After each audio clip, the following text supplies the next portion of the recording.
Sebelum melanjutkan, jangan lupa subscribe dulu, terima kasih. Bab 62, Telapak Tangan Darah Beracun. Tidak butuh waktu lama bagi Huang Xiaolong dan kelompoknya untuk tiba di markas geng Green Hawk. Markas besar geng Elang Hijau terletak di sudut selatan kota, jadi agak keluar dari jalan raya, tetapi wilayahnya cukup luas dan beberapa kali lipat lebih besar dari rumah Tianxuan milik Xiaolong. Di depan pintu masuk utama kantor pusat berdiri dua patung elang batu besar dan kedua patung itu seluruhnya berwarna hijau. Tetapi yang mengejutkan Huang Xiaolong adalah tidak ada anggota geng Green Hawk yang menjaga pintu masuk utama ketika mereka tiba. Salah satu dari tiga geng terbesar di Royal City tidak memiliki orang yang menjaga pintu masuk markas. Dan daerah sekitarnya terlalu sepi. Saat kita masuk, semua orang harus sangat berhati-hati. Huang Xiaolong mengingatkan mereka yang bersamanya. Baik, Tuan Muda.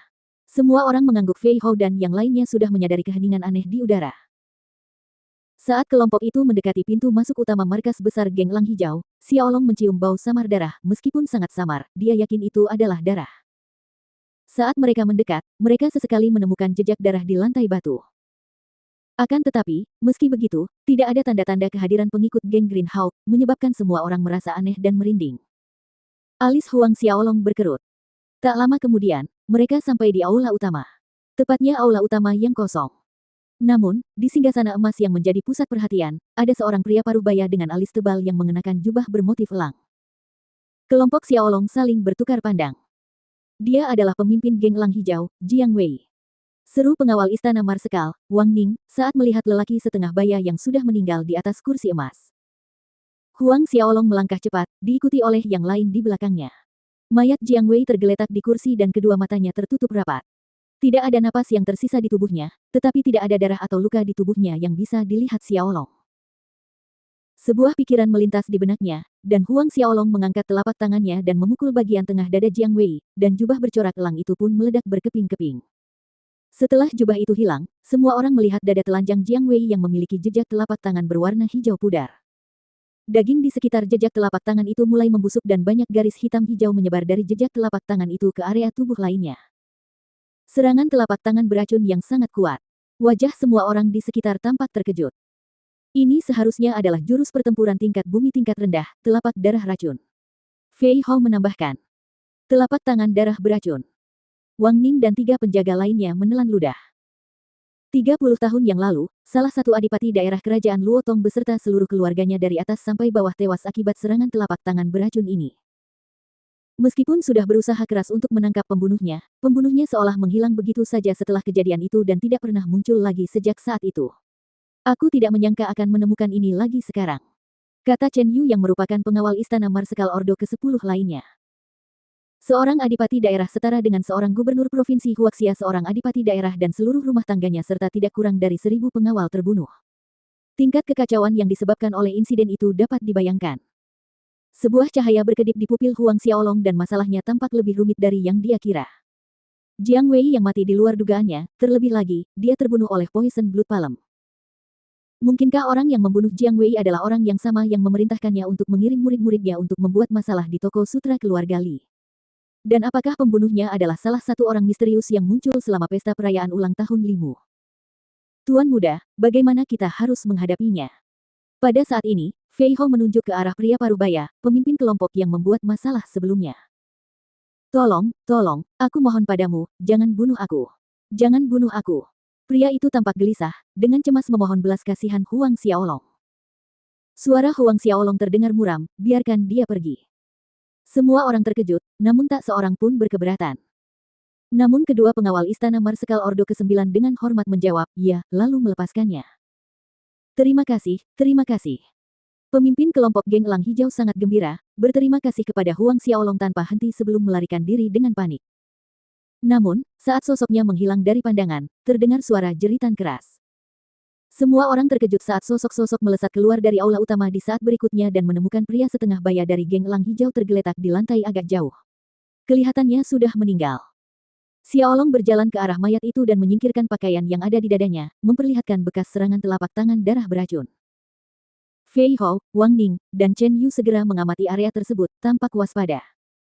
Fei Hao, pergi periksa sekeliling. Kata Huang Xiaolong sambil berdiri. Baik, Tuan Muda.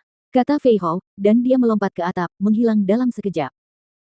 Beberapa saat kemudian, Fei Hao kembali sambil menggelengkan kepalanya ke arah Huang Xiaolong dan dengan hormat melaporkan, Tuan Muda, pihak lain menggunakan jenis keterampilan pertempuran gerakan mirip dengan Qigong dan itu terlalu cepat dan bawahan Anda tidak dapat mengejarnya.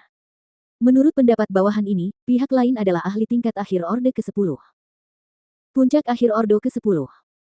Huang Xiaolong mengerutkan kening, suaranya yang biasanya jernih berubah muram karena kecewa. Mari kita kembali dan bicara.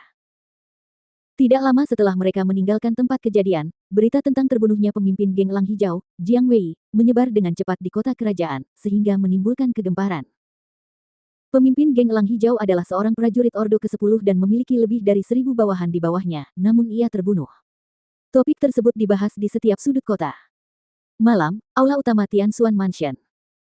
Huang Xiaolong duduk ketika Fei Hao memberitahu Marsekal Hao Tian tentang perincian kejadian sebelumnya di markas geng Green Hawk.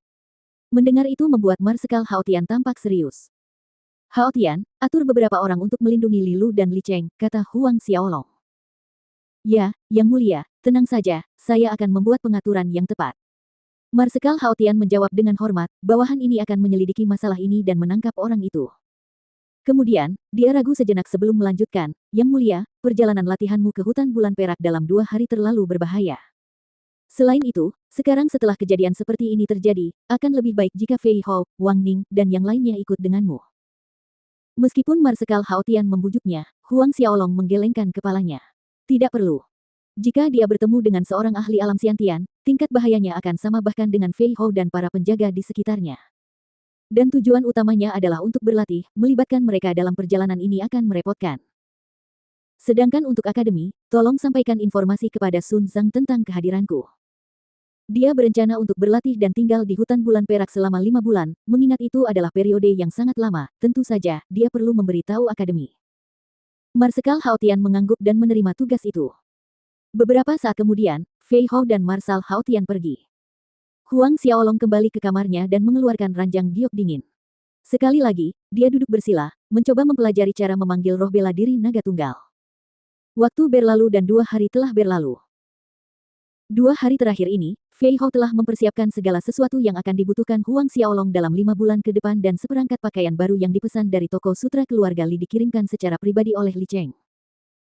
Dalam pelatihan 2 hari itu, meskipun ia masih belum bisa memanggil roh bela dirinya sendiri, ia telah mengalami kemajuan. Ia yakin ia akan berhasil. Dalam 2 hari ini, Li Lu datang mengunjungi Huang Xiaolong sekali di Tianshuan Mansion, membawa serta Li Cheng.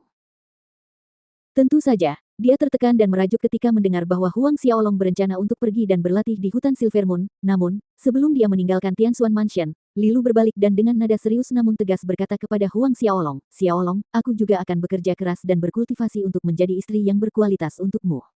Setelah dia membuat pernyataannya, dia mencium pipi Huang Xiaolong. Keluar dari kamarnya, Huang Xiaolong teringat kata-kata yang diucapkan Li Lu kemarin dan tanpa sadar, tangannya mengusap titik yang dicium Li Lu di pipi kirinya. Sambil tersenyum getir pada dirinya sendiri, dia berpikir, gadis ini. 1 jam kemudian, Xiaolong telah mengemas semua yang dibutuhkannya ke dalam Asura Ring dan meninggalkan Tianshuan Mansion, keluar dari kota kerajaan sendirian dan berjalan menuju hutan bulan perak. Perjalanan kali ini, meskipun Fei Hao tidak bersamanya, ia membawa serta monyet ungu kecil itu. Dengan si monyet kecil, ia tidak akan merasa bosan dan jenuh selama 5 bulan latihan keras mendatang.